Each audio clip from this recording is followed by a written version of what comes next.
we stood here 7 days ago after the game against Altrincham, you were disappointed and angry. Do I take that it may be the same again today? I think today, we in a game where there's not much in it between two teams in the top six, we switched off from a set piece, and that's changed obviously the face of the game, because I don't think there was many chances either end. It was a bit of a stalemate, but the switching off from the set piece cost us a goal, and then obviously the second the lads it's an unbelievable finish, but that's where we are at the minute. We need to just regroup and get ourselves ready for Tuesday. You decided today to go with perhaps an unfamiliar formation, no recognised strikers on the side.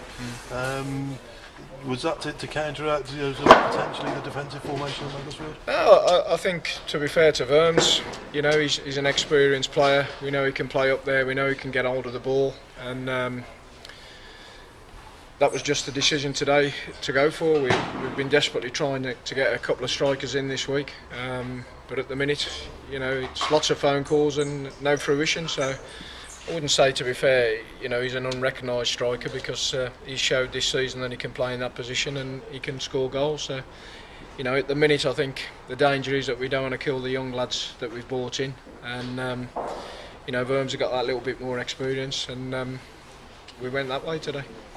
You say about the players that potentially could bring in. Lee Hughes was in attendance today. I understand that Danny Wright was interested in joining, but that may have taken a bit of a detour.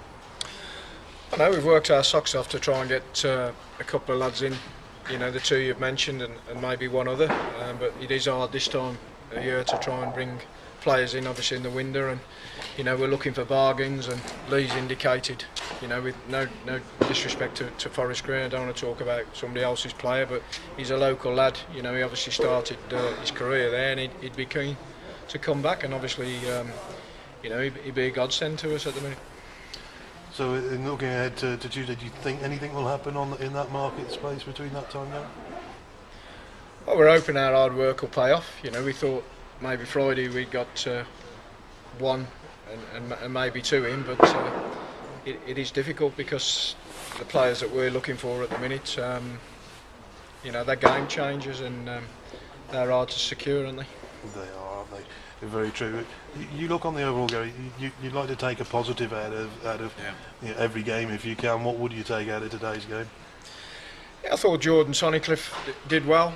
I thought what we asked for today was maximum effort, but things are, a little bit tough at the minute. They're not going for us at home, which is, the supporters are not used to that, because we've had a marvellous home record. But, in football we're not naive. Things can change quickly, and that's all we've got to focus on. We've got 16 games left, and we've got to give it our best shot in them 16 games. But, the analogy to the players is this time last year, the likes of Shay Dunkley, Nathan Blissett and Marvin Johnson was nowhere in terms of football, and now they're all gone on to better things. So things can change quickly, and we need to believe that, and we'll be trying our best to make that happen. Finally, look ahead to Aldershot. Harriers haven't got the greatest of records there. Aldershot's form hasn't been great. They've been in a bit of a free fall, haven't they, alongside Welling this season. Harriers have got to go there and put the season back together. Yeah, they had a great run in the Cup, Aldershot, but obviously that's knocked them a bit. Now they've got knocked out, and probably a little bit similar to Dartford in terms of the record there. So we changed that, so hopefully we can go there and change the Aldershot record. It's not easy at the minute here. We're not making any excuses, but it is difficult, and we've got a couple of ball runners in the team today, and it was difficult for them to try and run with the ball on that surface. And at the minute, teams are making a better fist of coming here and playing the conditions than we are. And like I said last week, we've got to try and change that somehow. Gary, thanks very much. Thank you.